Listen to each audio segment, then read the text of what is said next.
my kind of weight position today.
No, had that for a while. Yeah, my son got it.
The Destiny hash mark. Yeah.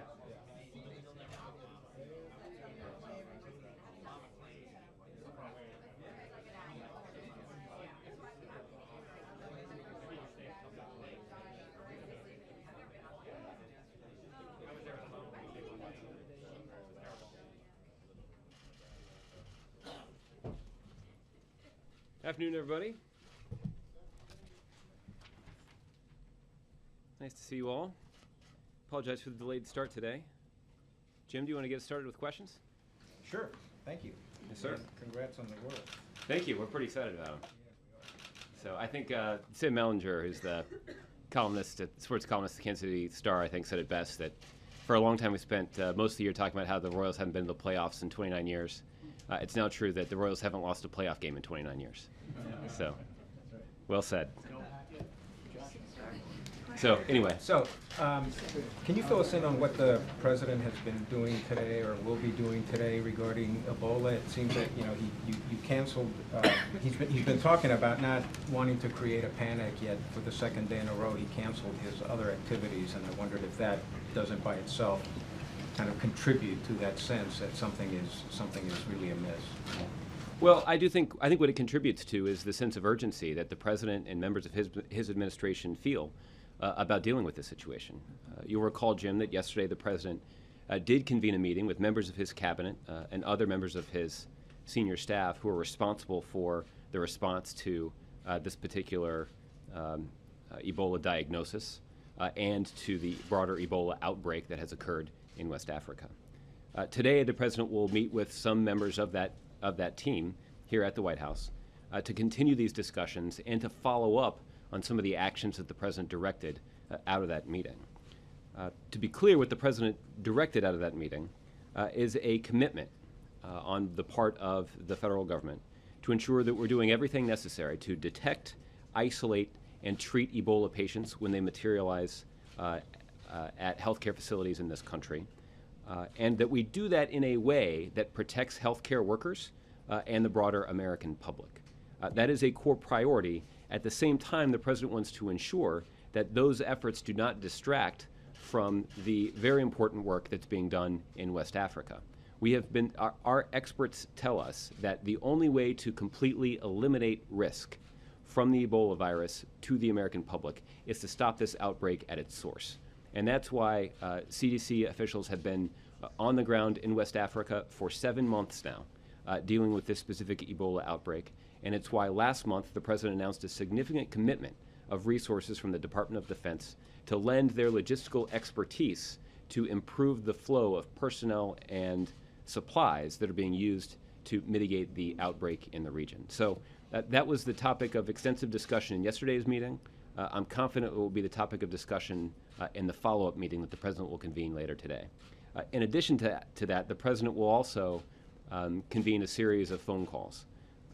He'll call a number of members of Congress to talk about the ongoing response efforts and discuss a role for Congress to play in that ongoing effort. He'll also convene a call with healthcare workers from the CDC to talk about that agency's response to this situation. The president will also make a couple of additional calls to foreign leaders. You'll recall that over the last 24 hours, the president has placed a telephone call to Prime Minister Abe of Japan and convened a secure video teleconference with the Prime Minister of the UK, David Cameron, the President of France, the Prime Minister of Italy, and I believe the German Chancellor, Angela Merkel, participated as well. In those conversations, the president reiterated the need for leaders in the international community to step forward with contributions to the effort to stem the outbreak in West Africa. And the president will be placing a couple more calls along those lines to different world leaders to discuss the same issue. I do anticipate that we'll have readouts of those phone calls later today.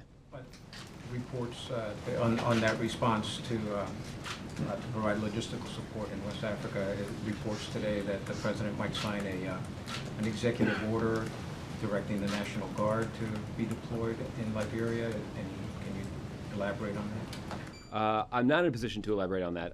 I will point out that the Department of Defense has indicated that to carry out the mission that the president has ordered in West Africa will require about 4,000 or up to 4,000 Department of Defense personnel in West Africa.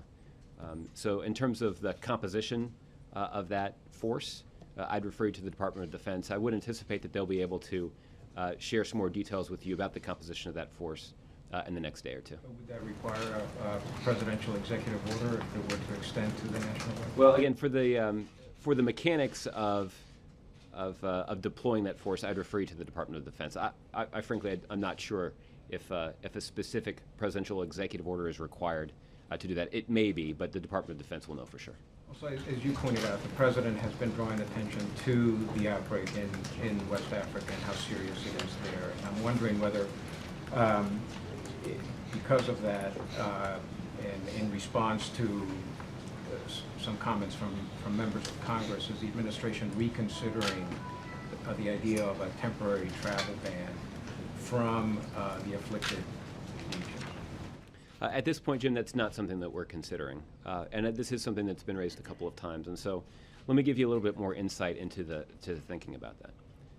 Currently, when individuals do travel from West Africa to the United States, they are screened prior to departure in West Africa.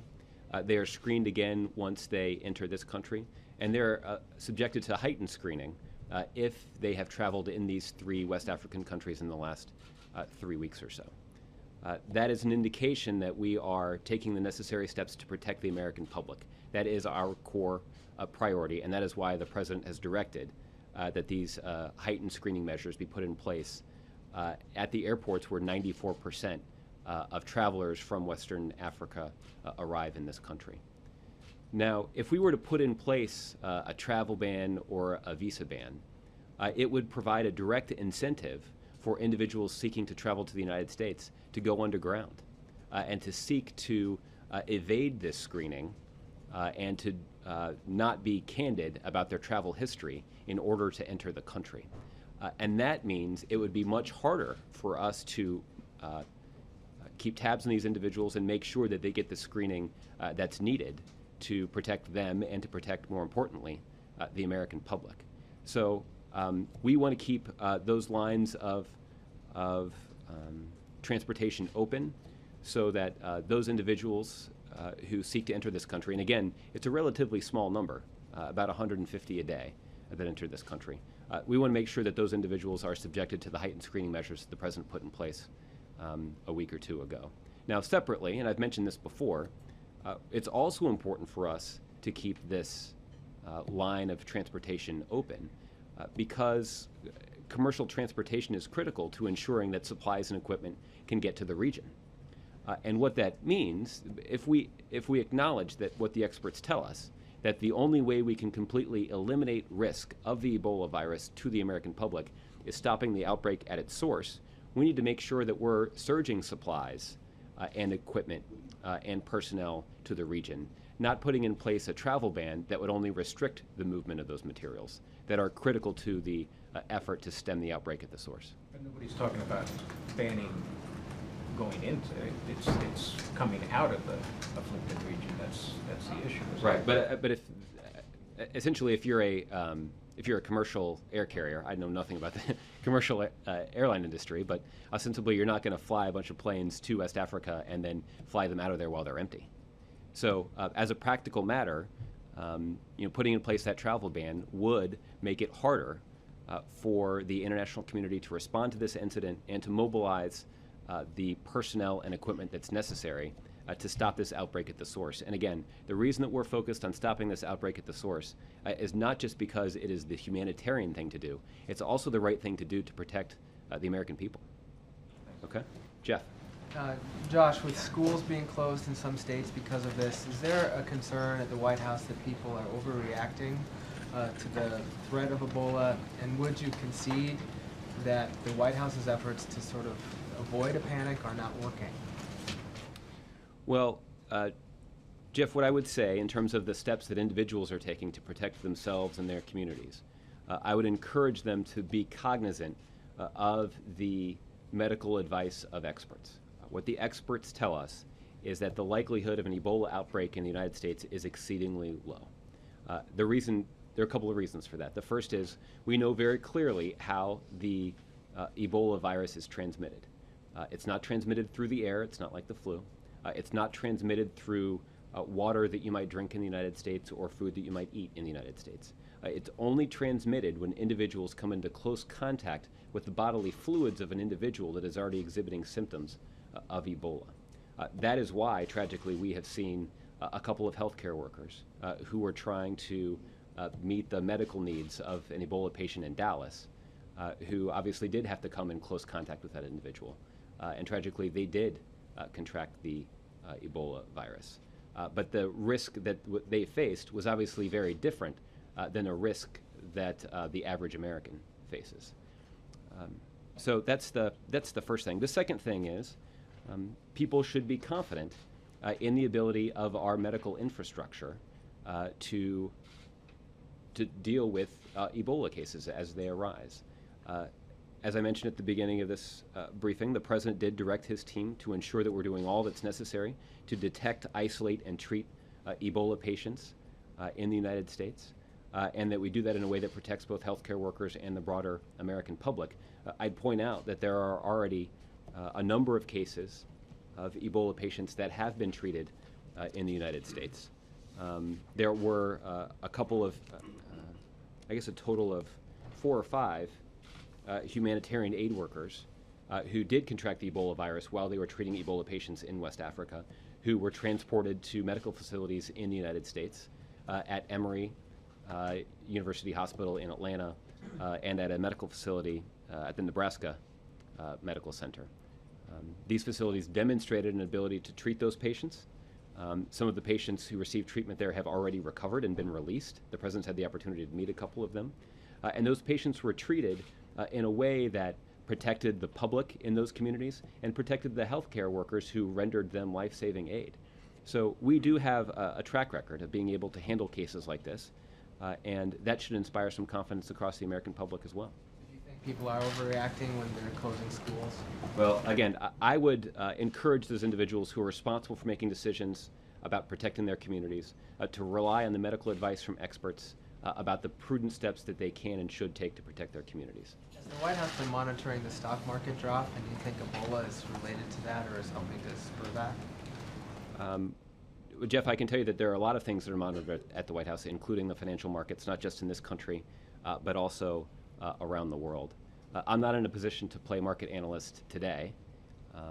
I recognize that there are other people that have appointed themselves as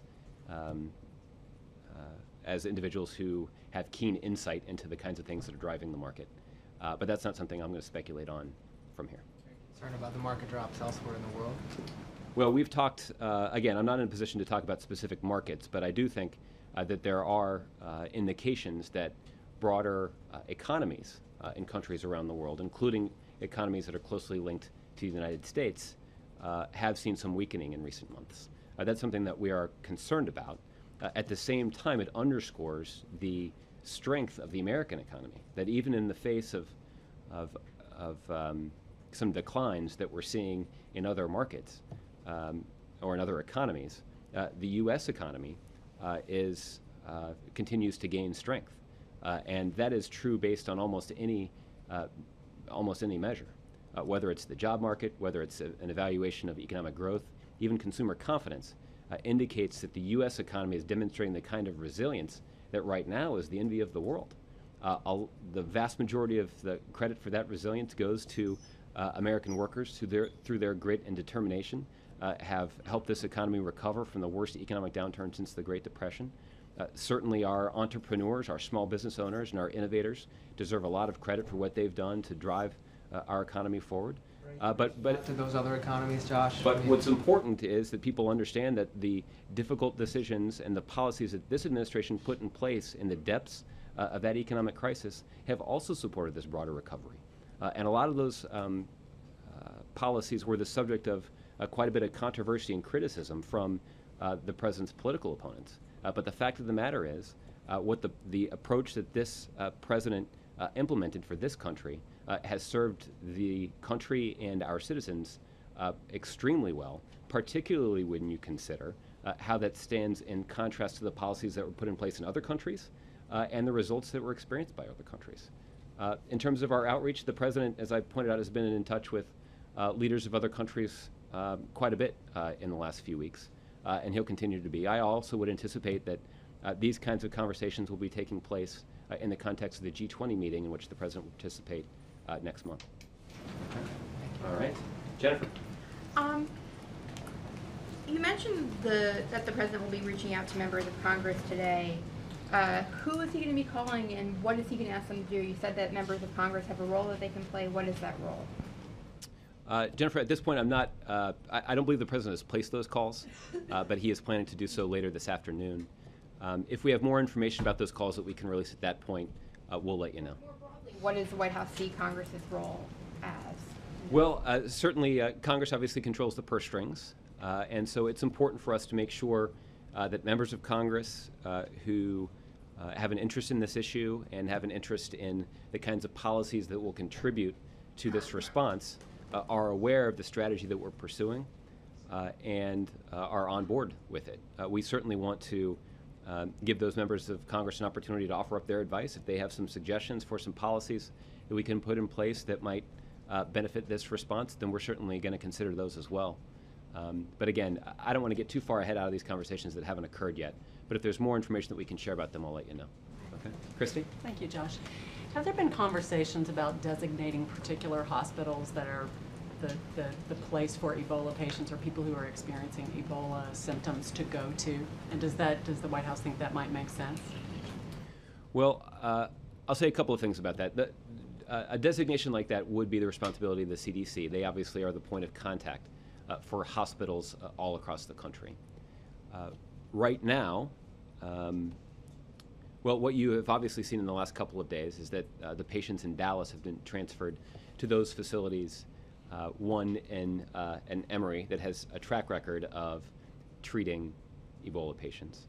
Another patient was transferred just today to NIH. That is a facility that's obviously run by the federal government and a facility that had previously treated a patient that was suspected of being exposed to the Ebola virus. So this is a question that CDC is examining right now, and in terms of a broader policy decision like that, I'd refer you to CDC. Does the White House have a view on it and on the preparedness of American hospitals for a possible outbreak? Well, we continue to believe that the risk of a widespread outbreak in the United States is exceedingly low. That said, the CDC has taken very seriously their responsibility at the direction of the President of the United States to communicate in a detailed fashion with hospitals all across the country about what precautions and what measures they should put in place in advance in the unlikely event, just based on the odds, that they have to care for an Ebola patient. Again, what we want to make sure that we're doing, and this is again at the direction of the President of the United States, that all of the elements of his government are focused on detecting, isolating, and treating Ebola patients in a way that protects both healthcare workers and the American public. And there are a variety of ways that can be done, but what the CDC is focusing on right now is making sure that the best possible advice about protocols are being communicated to medical professionals all across the country. Okay. Mr. Zeleny, welcome to the briefing room, sir. Mr. Earnest, thank you very much. At the House hearing that's underway right now, the subcommittee chairman, Mr. Murphy from Pennsylvania, he said the reason that the travel ban has not been put in place, it's because the administration wants to protect fledgling democracies. Is that the reason for this? It's not. The reason that the travel ban, in the view of this administration, is not appropriate right now is because it's not in the best interest of the safety of the American public. Again, people who are traveling from those three countries to the United States right now are subjected to intensive screening, both on the ground in those three countries, but also upon arrival here in the United States of America. If we were to put in place a travel ban, it essentially would drive those individuals underground, and it would make it easier for them to evade detection. They wouldn't be screened at the airport before they left, and it would be harder to ensure that they were being screened when they arrived in this country. How would it drive them underground, though, if they're flying across the ocean? How would it drive them underground? Well, I don't mean literally underground. I mean that they would be below the radar of the transportation system, that they would now have an incentive to be less than candid about their travel history. If knowing that they could not travel to the United States by saying that they'd been in Liberia, individuals are much less likely, if they're planning to travel to the United States, to disclose the fact that they've been in Liberia. Right now, if again, they're subjected to screening measures on the ground in Liberia and are subjected to screening measures when they arrive in airports here in the United States of America. Those screening measures are critical to the safety of the American public, and we want to make sure that individuals who are traveling to the United States are monitored as they make their way through the system and screened appropriately. Can't you understand the question about this that Americans may have? This summer, a brief travel ban was put into place of flying into some airports in the Middle East on the hypothetical fear of an airstrike, and this is an actual case of Ebola. Can't you at least understand the questions that Americans have about this? I can understand the questions. That's why it's important for people to have the facts. It's important for people to understand how Ebola is transmitted and how it's not. It's not transmitted through the air. It's not transmitted through the food and water here in the United States. It's only transmitted when an individual comes into close contact with the bodily fluids of an individual that already has Ebola. And what people need to have the facts about is the facts that there are screening measures that are in place to ensure that individuals who are traveling from West Africa don't currently exhibit symptoms of Ebola when they try to enter the country. That's much harder for us to do if we put in place a travel ban, because people will attempt to circumvent that ban, and it will make it harder for us to ensure they get the screening we believe is necessary. Final thing here. From the very beginning of this administration, the president has always said he can be president from any place. He has the equipment to do this job any place. Why cancel for a second day in a row? It seems like optics if he can do it from any place. Jeff, what we are focused on is evaluating the situations on a case-by-case basis. And there have been circumstances where there has been pressing governmental business, where the president has decided to move forward with his travel because he felt like he could perform his responsibilities to deal with that emerging situation while at the same time dealing with the things that were already on his schedule. Today, the president and his team made the judgment that it was necessary for him to not travel so that he could remain here at the White House and be focused on ensuring that we have the kind of government response to this situation that's up to the standards that he has set for his administration that he believes the American people deserve. Okay? Jim. It seems what you're concerned about is an outbreak of fear in this country, and would it not go a long way to have the president address the nation in some sort of primetime address to go through some of these common sense misconceptions that people have about Ebola, to put some of these fears to rest?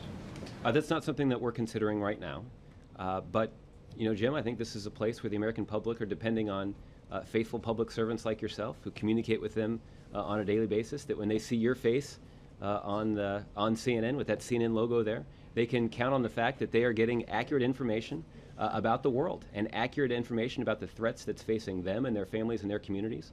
And that's why I spend a lot of time trying to make sure that you understand, because you're a trusted messenger to those individuals. And so if they can turn on their television and they can hear from you that they're not going to catch Ebola through the air, that they're not going to catch Ebola by drinking the water in the United States or eating food in the United States, that is going to help reassure people. But again, the anxiety that people feel about this is understandable. We're talking about a deadly disease that is wreaking havoc in 3 countries in West Africa. That is a very tragic situation. But because of the medical infrastructure that's in place in this country, because of the way that we know the Ebola virus is transmitted, people can take some solace in understanding that the risk of a widespread Ebola outbreak in the United States is exceedingly low. Let me ask you about the second patient who was able to get on the plane. Apparently, she contacted the CDC and was not told by the CDC not to get on that plane. I assume you're aware of that. What's the administration's reaction to that? Is that another misstep? I think the reaction is something that Dr. Frieden, the director of the CDC himself, said, which is that should not have occurred, and Dr. Frieden rightfully accepted the CDC's responsibility for that error. And now, well, this is, I guess, would be an opportunity for me to also reiterate that while that should not have occurred, the risk to other passengers we also believe is quite low. According to those who were on the plane, this particular healthcare worker is someone who was not exhibiting symptoms of Ebola. So again, the only way that Ebola is transmitted is through the close contact with the bodily fluids of an individual that already does have the symptoms of Ebola. So we have been in touch, or attempting to be in touch with all the passengers who are on that plane to help them understand the risk that they face. But it's important for everybody to understand that the risk that they face is quite low. And you mentioned the importance of getting the message correct and getting the information correct.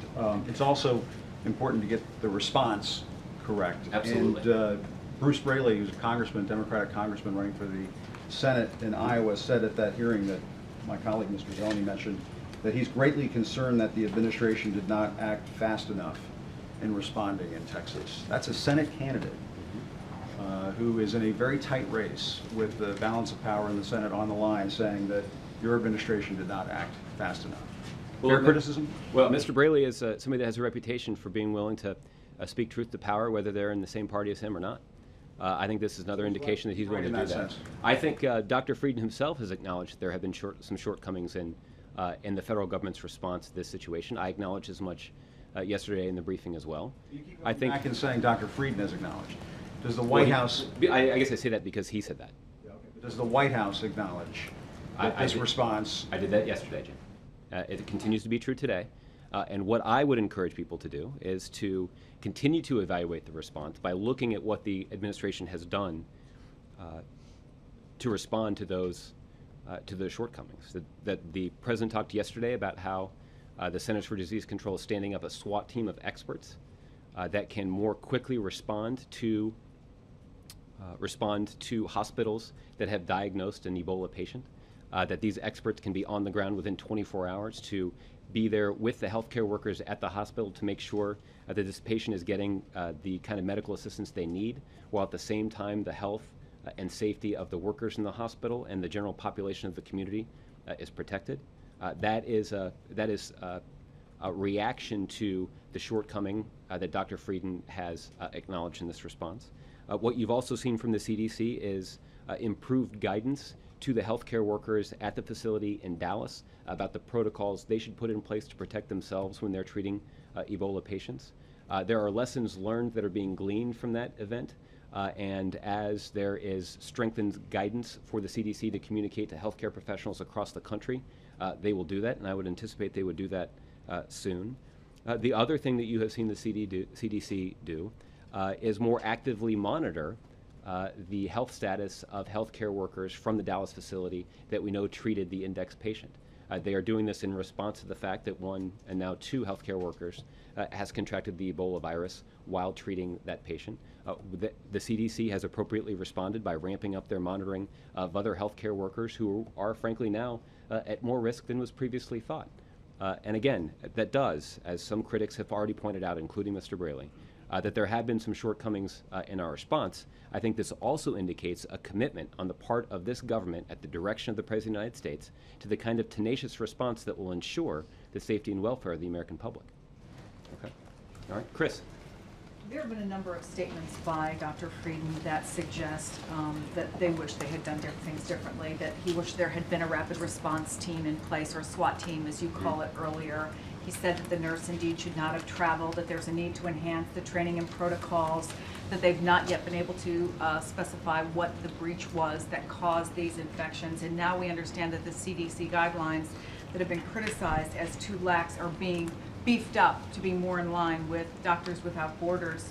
So I just want to go back to your statement, which is people should be confident in the ability of our infrastructure. Given those statements, has the administration response been more reactive than proactive?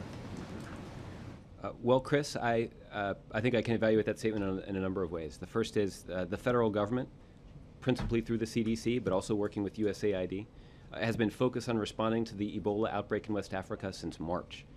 That is when this outbreak was first reported. And Does that make it all the more concerning that these things have happened? Well, I think what it indicates is that the administration has been very forward-leaning in confronting this significant challenge. At the same time, we've also seen medical facilities in both Georgia and Nebraska respond, mobilizing expertise and equipment and resources to treat patients. There are a number of patients who, again, contracted Ebola in West Africa while they were rendering or trying to render medical assistance to individuals that were afflicted with this disease in West Africa.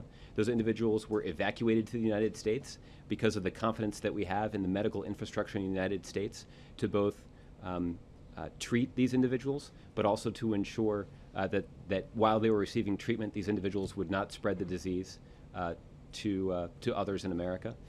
That was successfully completed on a number of occasions at Emory Hospital. The hospital in Nebraska has done the same. That is an indication that the medical infrastructure is in place in this country to handle Ebola patients, both to treat them and help them recover, but to do that in a way that it doesn't pose a significant threat to healthcare workers or members of the community. But what you're pointing out are some shortcomings in that response. And again, I think the way that people should evaluate that is to determine what the reaction to that has been. And from standing up SWAT teams to offering additional guidance, the CDC and other members of this administration have been tenacious about updating our response to meet the evolving circumstances on the ground. And that should give confidence to the American public, because it continues to be true that the likelihood of a widespread outbreak of Ebola in the United States is exceedingly low. Well, can you get more specific on that? Because part of preparedness is knowing what you're going to face, which is why the World Health Organization has put out projections for West Africa, to which America and other countries have responded. But has the president been given or asked for specifics about the projections for infections in the United States? I don't know the answer to that, Chris. I know that this is something that the CDC has looked at. Again, I don't know what the specifics are of those projections, if they exist. But would they be important to understanding what we have to have in place to deal with it? Well, let me answer that question a couple different ways. Again, projections are less important because the risk of a widespread outbreak of Ebola in the United States is exceedingly low. We don't anticipate that that's going to happen. What we do anticipate is certainly possible, maybe even likely, is that some additional cases of Ebola will occur. It is possible, again, maybe even likely, that there will be additional healthcare workers from this hospital in Dallas who treated Mr. Duncan, who may have contracted the virus. So that's why we are actively monitoring the health of other healthcare workers that came in contact with him. It certainly is possible that other individuals will travel to this country that don't exhibit symptoms in transit, but after they arrive may have the virus. And we will make sure that we have the kind of response that's needed to, as the president directed yesterday, to detect, isolate, and treat those individuals in a way that protects the American public and protects healthcare workers who are rendering that medical assistance. And yet Josh Earnest at Texas Presbyterian said this morning that if she contracted the disease, she wouldn't want to go to that hospital. She didn't feel confident. If she, who loves her job, doesn't feel confident in going to her own hospital, should the average American feel confident about the treatment they would get at their local hospital? This is supposedly one of the best hospitals in Texas. Well, Chris, let me just restate this again. The risk that faces the average American from catching Ebola is exceedingly low. The fact of the matter is the individuals who have been diagnosed with Ebola at this facility were healthcare workers who were responsible for trying to meet the medical needs of this specific Ebola patient. These individuals put themselves in harm's way to try to render medical assistance to that individual. That is a heroic thing. And the fact that they have contracted Ebola is tragic, but we are committed to ensuring that they get expert medical attention and medical treatment. That's why these patients have been transferred to the facilities where they are currently getting treatment, and our thoughts and prayers are with them as they fight this disease. Well, my question really was to assess the level of preparedness of hospitals across the country. Right, and I think that goes hand in hand with assessing the level of risk. And the level of risk of a widespread outbreak in the United States is exceedingly low. In terms of preparedness, what we want to do is we want to make sure that the CDC, at the direction of the President of the United States, is offering the best guidance that is available to hospitals across the country as it relates to protocols and other measures they should have in place so that they can treat an Ebola patient if one shows up at their facility. But again, the likelihood of that happening is low, and the efforts by the CDC to update their guidance and communicate it clearly to medical professionals across the country is ongoing. Okay? Ed. Josh, I want to follow on the flight ban. I know before you said, look, there's already restrictions in place, but a very wise person this morning said, quote, I think substantive actions have to be taken, and they may involve flight restrictions, they may involve moving all patients to specific hospitals. I think that would demonstrate a level of seriousness in response to this that is merited. You wouldn't disagree with Jay Carney, would you? Well, I think Jay raises some good points.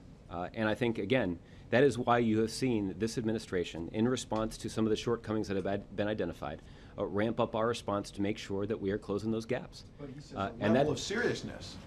Doesn't that suggest maybe that this administration has to get more serious about these restrictions? Ed, I think that the president, based on his response and the response of his team, indicates that we're deadly serious about this. We're dealing with a deadly disease, and what you are seeing is the kind of tenacious response that the American people are counting on. And there have been some shortcomings that have been identified. There have also been responses to those shortcomings to try to close those gaps. to make sure that healthcare workers are getting the updated guidance, that we're standing up SWAT teams that can respond quickly if other Ebola cases are diagnosed. And we are responding by making sure that we are doing more to actively monitor those healthcare workers that we now know are at greater risk than was previously thought. You say deadly serious, and the president, we don't know how long the meeting was budgeted for yesterday, maybe you can tell us, but went on, it appeared, for well over 2 hours. It did. Some people in the meeting suggest the president was quite angry that a second healthcare worker, after he had been told this was unlikely to happen, that he was demanding answers from people. You think that's a fair characterization as to how could this happen again, is the way it was? I think the president was very focused on getting answers to some very basic and direct questions about what happened in Dallas and what steps are being taken to correct those shortcomings that have cropped up. Again, the president, as I described yesterday, believes that some aspects of this response have fallen short of his expectations. He's got high expectations for the performance of his government when it comes to ensuring that we're protecting the safety and well-being of the American public. That's why you have seen so much tenacity in making sure that this response is responding to evolving circumstances on the ground. Given what you're saying, the seriousness of it, then why hasn't a particular agency been held responsible? Is there a particular person who's going to be held accountable? We've seen this with other stories. We messed up, somebody dropped the ball, we fumbled, and a person is not held accountable. Who's responsible for these shortcomings you're talking about? Well, you have seen, at least in a couple of instances, Dr. Frieden take responsibility for the CDC not performing up to expectations. At the same time, the CDC has been focused on this situation since March. They've been offering expert assistance to countries in West Africa to try to stem this outbreak. You have seen the CDC ramp up the kind of assistance that they can marshal so that a SWAT team can be deployed within hours of an Ebola diagnosis.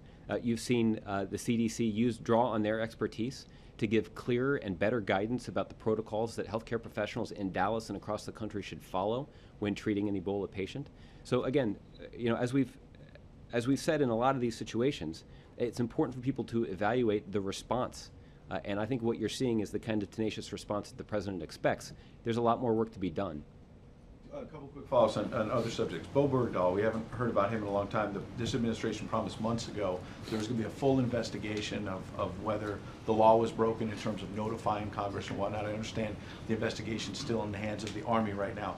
But is this White House pressing for answers? Is this going to be released before the election on a timetable soon?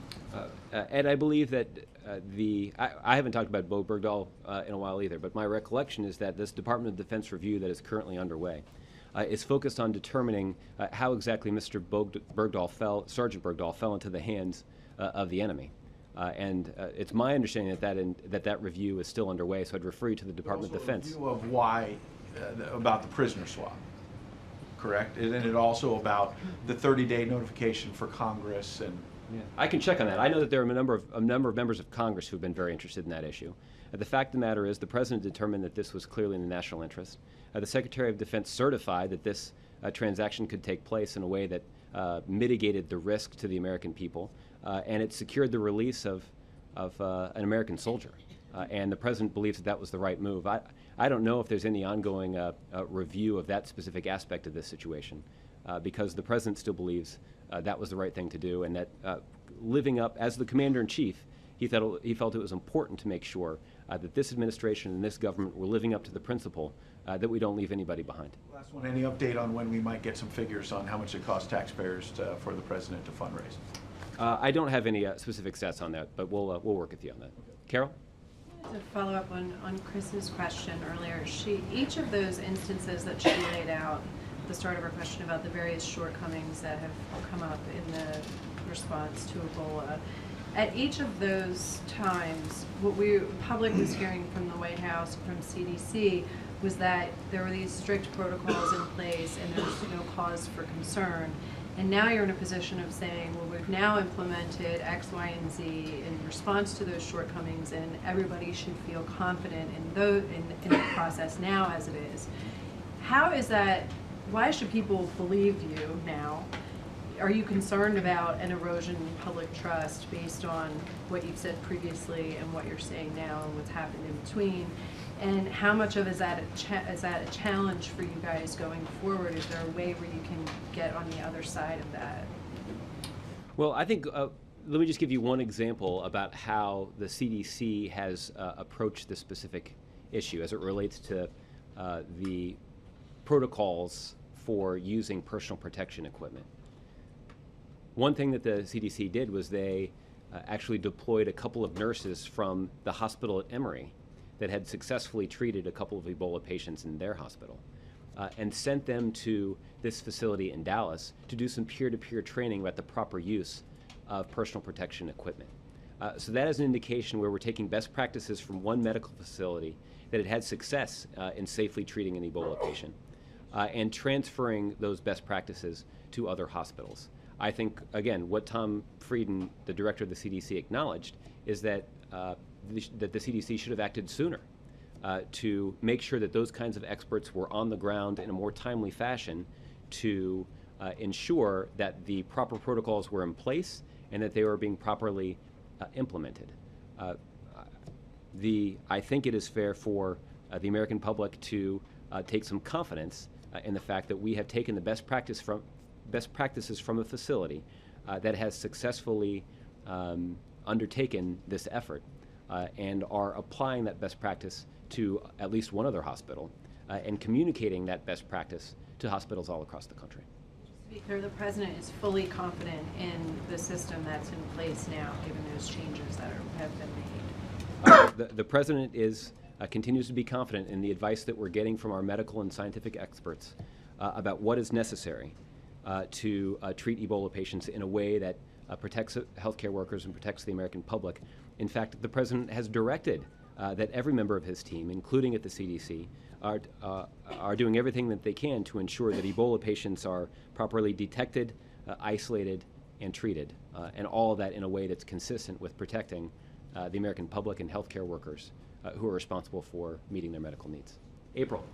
Josh, from the podium you said there is anxiety in the public. You did acknowledge that, and you said to Jim that the president would not be coming out making a statement at this time when it comes to Ebola. Well, and you also said that the press will be delivering the news to help disseminate the news that it's not as bad as what people are perceiving. But beyond that, where is the onus on this administration? What will this administration do further to help lessen a panic, as a vast majority of Americans believe that there is a concern about Ebola? Well, again, we're doing everything we can to make sure that people have the facts. And you did hear from the president directly yesterday at the conclusion of his meeting talk about those facts. He talked about the fact that he'd met nurses who had treated an Ebola patient. He talked about the fact that we know very specifically about how Ebola is transmitted, that it's not transmitted through the air or through the food and water in the United States. So the president himself has addressed this on a number of occasions as recently as just yesterday. It's something that I've talked about. We've had senior officials like Secretary Burwell, Director Frieden, and others talk about these kinds of facts. And we do think that the American people should understand exactly what the risk is, and that a full understanding of the risk will help people understand why this is something they don't need to be concerned about. But right now, it's understandable that people are concerned because we're talking about a deadly disease. And the proper way to meet that concern or to address that concern is to make sure they have a full accounting of the facts. It's kind of a tight wire rope type of situation, I guess, trying to make sure the public is not in a panic situation, but delivering information. When do you say enough is enough, we have to come out and say, give more facts than what you're giving, or just for the president to come out and do an Oval Office or a cross-hall speech to the nation at night versus these sound bites that come out before a nighttime event, so the people will fully understand that this is something, as you said, that it's going to be harder for them to get than other diseases. When do you say when? Well, April, there are social media channels that we're taking full advantage of right now, that there are materials that are being circulated by HHS and even from here at the White House to make sure that people have the necessary facts. We've got medical experts from outside the administration, obviously senior administration officials as well, are playing a leading role in communicating these facts to the American public. If we determine that it's necessary for the president to give a more high-profile address, then we'll do that. But right now, given all of the media scrutiny on this issue and the ample opportunity that I've had, at least, to to talk about this issue and to answer your questions should help people understand exactly what the risk is. And again, I think it is perfectly understandable that people would have some concern. We're talking about a deadly disease, and we've acknowledged that there have been at least a couple of shortcomings in the response. But more broadly, what people should take solace in is that they're not at high risk of getting Ebola. In fact, the risk of an Ebola outbreak in the United States is exceedingly low. And what you're seeing is a healthcare system in this country and a federal government in this country that have already demonstrated an ability to take in patients from West Africa. They're American citizens who are performing humanitarian medical work, to bring them to this country, to treat them, to do it in a way that allows them to recover, but also doesn't expose the healthcare workers in the hospital or people in the broader community to a significant risk. So that experience and that track record should give people some confidence that the administration is mobilizing the kind of tenacious response that they deserve. And lastly, very simple question. What is the mood of this administration right now as you're challenged with a lot of issues, not only here but around the world? What is the mood of this administration, particularly this president? I think the mood is determined. You have a president who is dealing with a lot of pressing issues right now. But the president, as you would expect, and I think is pretty obvious to anybody who's watching, that the president takes very seriously his responsibilities as the leader of the country and as the commander-in-chief. And the president is working hard and is pushing his team really hard to make sure that, at least in this specific situation, that we're mobilizing the kind of response that's up to the standards that the president has set for his administration and the kinds of the high standards that the president has set for serving the American people. Major. Can you communicate what the coverage will be today? How will we be able to see any of these things the president's working on, transcripts or other things like that? We're still working through the details on this. I don't actually even know what time the meeting is at this point, but as we lock down some more of these details, we'll be in touch with you about the logistics. Anticipate at least seeing the president today? There's a possibility of that, but again, let us lock down the details and we'll get back to you. In the phone calls with members of Congress, is the president trying to lay the groundwork for a request for additional funds to be dealt with during the lame duck? It's unclear at this point whether or not that will be needed, but certainly, these are the kinds of issues that we want to confer with them on the front end, so that if that eventuality arises, that it's not a surprise to either them or us. So it's possible. It's possible. I wouldn't take it off the table, but at this point, we're just having conversations with them about what may be needed. And I just want to double back on the executive order regarding the National Guard. Are you saying that you're not sure if the president needs it, or are you saying that you are aware that he has ordered it, and it's just a matter for the Pentagon to carry out that order without anything required from him as far as signing a piece of paper? Yeah, it's the mechanics with which I'm unfamiliar.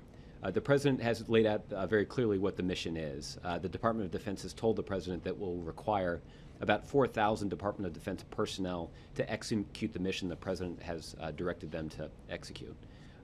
What I don't know is the composition of that force and whether reservists or National Guardsmen will be required to augment that force. And if they are required, I don't know if the mechanics dictate that an executive order has to be signed by the president, or if that's something that the Department of Defense can go ahead and act on. So, to that, is the president asking all those who are on this team, what are his executive order powers to do things to address this particular Ebola issue?